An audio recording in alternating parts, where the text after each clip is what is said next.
আপনার লজ্জা নাই? আপনি আবার আমার বাসায় আসছেন? আপনি এখন এখান থেকে চলে যান। কেন আসছেন? আমার শান্তি নষ্ট করতে আসছেন আপনি? হ্যাঁ, বিয়ে কোনো সিম্পল বিষয় না। বিয়ে একটা পবিত্র সম্পর্ক, দুইটা মানুষের মাঝে, দুইটা পরিবারের মাঝে। আল্লাহর পবিত্র কালেমা পড়ে দুইটা মানুষ সারা জীবন একসাথে থাকার শপথ করে।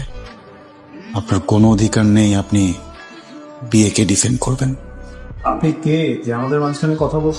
তার আগে বল তুই কে, তোর পরিচয়টা দে।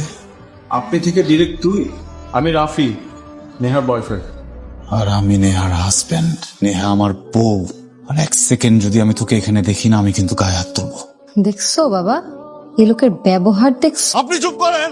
এই, কেন চুপ করবো? হ্যাঁ, আপনি আমার বাসায় এসে আমার গেস্টের সাথে খারাপ ব্যবহার করবেন, যা খুশি তাই বলবেন, আর আমি কিচ্ছু বলবো না? আর আপনাকে কত কিছু বললাম সেদিন। প্লিজ চুপ। আবার দেখছো আমার সাথে কিভাবে চোখ রাঙায় কথা বলতেছে? ওই বাসায় গেলে তো আমার গায়ে হাত তুলবে। এই লোকের সাথে আমি সংসার করবো? হ্যাঁ, উনাকে এখান থেকে এক্ষণ চলে যেতে বলো। উনাকে এক্ষণ এখান থেকে চলে যেতে বলো তুমি। নেহা, এটা কিন্তু বেশি হয়ে যাচ্ছে। না আঙ্কেল, অনেক বেশি হয়ে গেছে। তোরে জন্ম দেওয়াটাই না আমার অপরাধ ছিল। বিয়ে কি কোনো ফাজলামে জিনিস? আজকে তোকে একজনকে ভালো লাগবে, কালকে তুই তাকে বিয়ে করবে, পরশু তুই ছেড়ে দিবি। কেন এত ফাজলামি কেন? আত্মীয় স্বজন যদি জেনে যায় ঘটনা, তো সবাই ছিচি করবে না? আমার কিচ্ছু যায় আসে না। তোর কিছু যায় আসে না, কিন্তু আমাদের যায় আসে। আমরা যেটা ভালো বুঝি সেটাই তোকে করতে হবে। আমার মেয়েকে নিয়ে সবাই হাসাহাসি করছে, সেটা আমি হতে দিব না। এইভাবে আমাকে ফোর্স করে কোনো লাভ নেই। আমি এই সংসার করব না, আমি ওখানে ফেরত যাব না।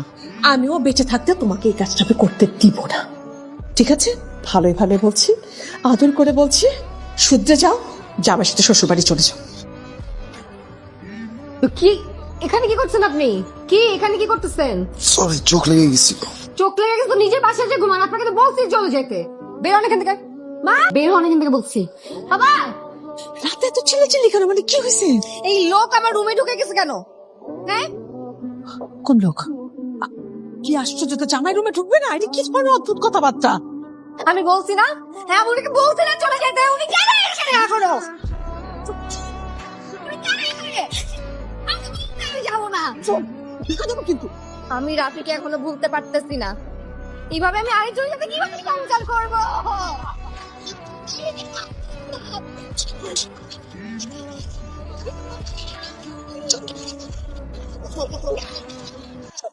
আরে ভাই, এটা কোনো কথা? আপনি একটাবার জিজ্ঞেস করলেন না তাকে এটা কেন করলো আপনার সাথে? সে প্রেম করবে একজনের সাথে আর বিয়ে করবে আরেকজনকে, এটা হয় নাকি? এই মেয়ে তো ক্রিমিনাল।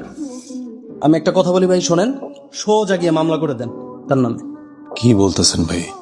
আপনি জীবনে কোনো মেয়ের দিকে তাকান নাই, কখনো কোনো প্রেম করেন নাই। আরে ভাই, পুরুষ মানুষ হন, পুরুষ মানুষ।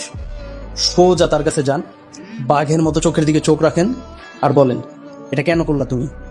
না না, তুমি বলার দরকার নাই, তুই করে বলেন, এটা কেন করলি তুই?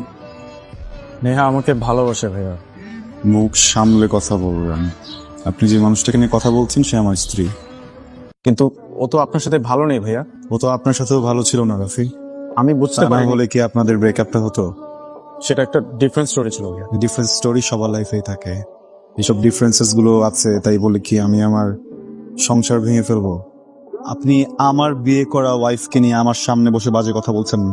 আপনি খুব লাকি একটা মানুষ, বা আপনার জন্য অনেক মানুষ একসাথে দোয়া করছে, আদারওয়াইজ এখানে সুস্থ হয়ে বসে থাকতে পারতাম।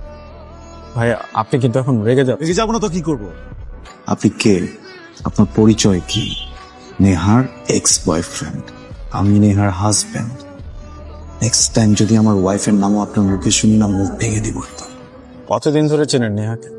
আমাদের 6 বছরের রিলেশনশিপ ছিল। আমি কখন কোথায় যাই, কি করি না করি, ও সবকিছুর খোঁজ নিত। আমি খেয়েছি কিনা, আমি বাসায় গেছি কিনা, আমি ঘুমাইছি কিনা, সবকিছুর খোঁজ নিত। ও কি কখনো আপনার খোঁজ নিয়েছে একবারও? নেহা যে আমার মাঝে মিশেছিল এটা আমি বুঝতে পারিনি, এটা আমার ভুল ছিল ভাই। আমাকে ক্ষমা করে দেন ভাই প্লিজ, আমি আসলে বুঝতে পারি। মাকে কি বলছেন? কি বলবো? কেন? নেহা মিথ্যা বলবেন না। আপনি বলতে চাচ্ছেন যে আমি একটা মিথ্যুক? হ্যাঁ, আপনি আপাদমস্তক একজন মিথ্যাবাদী। আপনার ভেতরে একটা কাজ করে কিন্তু আপনি মুখে বলেন আর একটা। বিয়ের আগে যখন আপনার সাথে আমার কথা হয়েছিল আমি জিজ্ঞেস করেছিলাম না কাউকে পছন্দ করেন কিনা? বলেছিলেন করেন না। সেদিন যদি সত্যটা বলে দিতেন তাহলে আমি আপনাকে বিয়ে করতাম না, আজকে সবকিছু নর্মাল থাকতো। মিথ্যা বলে বিয়ে করে আমার লাইফটা হেল করে ফেলছেন। আমি আমার ফ্যামিলির মানুষের সাথে চোখে চোখ মিলাতে পারি না। আপনার পরিবারের সামনে আমাকে ছোট করছেন, প্রতিবেশীদের সামনে ছোট হচ্ছি, আমি অফিসে ছোট হচ্ছি। সবকিছু থেকে লুকিয়ে যে আমি নিজের সাথে থাকবো, আমি নিজের সামনেও প্রতিনিয়ত ছোট হচ্ছি। হাসির পাত্র কেন বানালেন আমাকে? আমার মনে হয় এখন যাওয়া উচিত। কোথাও যাবেন না আপনি আজকে শুনবেন।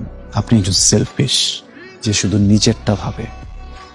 আপনার নিজের স্বার্থের জন্য যদি পুরো পরিবারের গায়ে আগুনও দিয়ে দিতে হয় না, আপনি দিয়ে দিবেন। একটা বারও ভাববেন না এ থেকে বাঁচবে বা কে মরবে।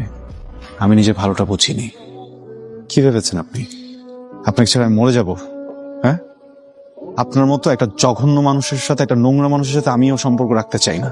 Just যাওয়ার আগে একটা কথা বলে যেতে চাই, কখনো না কখনো তো সংসার গোছাবেন। আপনার জীবনে যে মানুষটা আসবে তার সাথে একই কাজটা করেন না যেটা আমার সাথে করেছেন। আমরা ছেলে মানুষ, অনেক ঝামেলায় থাকি, আমাদের অনেক কষ্ট হয় কিন্তু বলতে পারি না। আমি না একটা ইডিয়েট। জীবনে ছোটবেলা থেকে নিজের জন্য যত সিদ্ধান্ত নিছি সবই ভুল ছিল। জানেন, আমি যে মানুষটাকে ভালোবেসেছি, আমি বলবো না সে একটা ভালো মানুষ, আমি এটাও বলবো না সে একটা খারাপ মানুষ, কিন্তু সে আমার জন্য না, আমি এটা বুঝি। তো কি করব বলেন? আমি তো ভালোবেসেছি, ভেবেছিলাম বিয়ে করে নতুন মানুষ, নতুন এনভায়রনমেন্ট পেয়ে নিজেকে আটকাতে পারবো। আমি অনেক চেষ্টাও করেছি কিন্তু পারিনি। ভালোবাসা শুধু ভালোবাসাটাকে প্রকাশ্যে রাখতে হয়। রাগ, অভিমান, ঝগড়া এগুলোকে উজ্জ্ব রাখাটাই ভালো। আমার মনে হচ্ছে আমি আপনার সাথে খুব খারাপ করেছি। আমি বিয়েটাতে রাজি না হলেও পারতাম। আমি কখনো প্রেম করিনি, কখনো ভালোবাসিনি। এমন না যে কখনো ভালোবাসতে ইচ্ছে করেনি, জাস্ট নিজের অনুভূতিগুলোকে পাত্তা দিতে ইচ্ছে করেনি কখনো। জানেন তো, একজন পুরুষ যখন একজন নারীর প্রেমে পড়ে তখন তার জীবনের কন্ট্রোলটা সে নারীর হাতে সঁপে দেয়। পুরুষকে তখন সে নারী সঞ্চালন করে। আমি কখনোই চাইনি আমার জীবনের ব্রেকটা আমার প্রেমিকার হাতে থাকে। আমি সবসময় ভেবেছি খুব শখ করে একটা বিয়ে করব, সুন্দর করে একটা সংসার গোছাবো। সব গল্পের শেষ স্তর একরকম হয় না, তাই না? মানুষ কখনো ভুল হয় না, কিছু কিছু সিদ্ধান্ত ভুল হয়, কিছু কিছু সিচুয়েশন ভুল হয়। আমার জীবনে আপনি আর আপনার জীবনে আমি ভুল সিদ্ধান্ত। কি এটা? ডিভোর্স লেটার আমার সই দেয়া আছে, আপনি সই করে সাবমিট করে দিলেই হবে। আর যত না বলা কথা কি এখানে কি করতেছে? সরি চোখ লেগে গেছে চোখ লেগে গেছে, নিজের বাসায় দেখো না, আপনাকে বলতে চলে দেখো। ভেবেছিলাম অনেক শখ করে একটা বিয়ে করব, সুন্দর করে সংসার সাজিয়ে নিজের স্ত্রীকে বলবো, নাও আমার জীবনের ব্রেক, আমাকে সঞ্চালন কর। আমার কি এখানে একা একা আসার কথা? তুমি নিয়ে আসবা না আমাকে? একদম কোনো রেসপন্সিবিলিটি নাই না? কেমন বণিক তুমি, পাখি খাঁচায় ভরো না? যে পাড়ার বণিক আমি, তারা ব্যবসা করে না। পাখি যদি উড়ে যেত? ছেড়ে দিতাম। গল্পের শেষ কি হতো? আমি হেরে যেতাম।